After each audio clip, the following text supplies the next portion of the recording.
Hello, my name is Sondra Wilson. As a 41-year-old trans woman from Iowa who began hormone replacement therapy approximately 20 years ago, today, on Transgender Day of Visibility, I'd like to share with you why I believe that insurance companies should be required to cover transgender people's surgeries. For trans women, these should include sexual reassignment surgery and facial feminization surgery, as shown on the screens behind me. Surgeries such as these should be considered medically necessary as opposed to merely cosmetic. These surgeries not only alleviate an individual's chronic suffering, they also provide a way to help the general public feel comfortable as well. Instead of arguing to keep trans women out of locker rooms and bathrooms, I urge you to consider that many of us do not want to be activists. We simply want to blend into the woodwork and move forward with life without being in constant pain and without making others feel uncomfortable.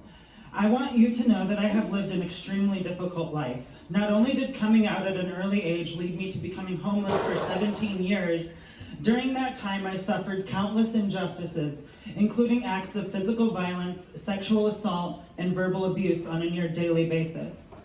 In 2018, I was given a new lease on life after qualifying for a FAFSA grant, which allowed me to attend DMACC. And in 2019, I cannot describe how relieved I was when the Iowa Supreme Court ruled that Medicaid must cover trans surgeries because they're medically necessary.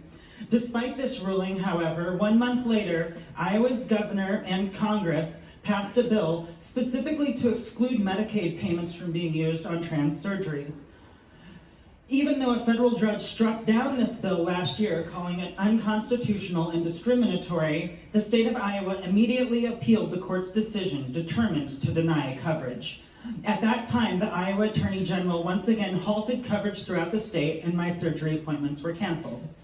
I could point out how petty it is for politicians to exploit the low-hanging fruit of prejudice. But I believe this issue goes beyond trans people. It affects all Iowans. I say this because I have heard from many Iowans that their procedures aren't being adequately covered through Medicaid. Iowa's governor is not using her powerful position to negotiate on our behalf.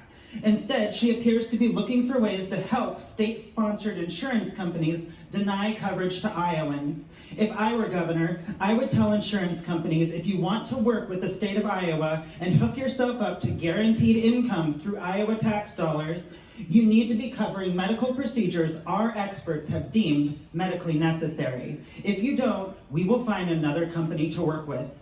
This is one of several reasons that I am announcing today that I plan to continue my education these next 3 years so I can gain the education necessary to run against and hopefully defeat Governor Reynolds in the 2026 election. Thank you so much for listening to my thesis.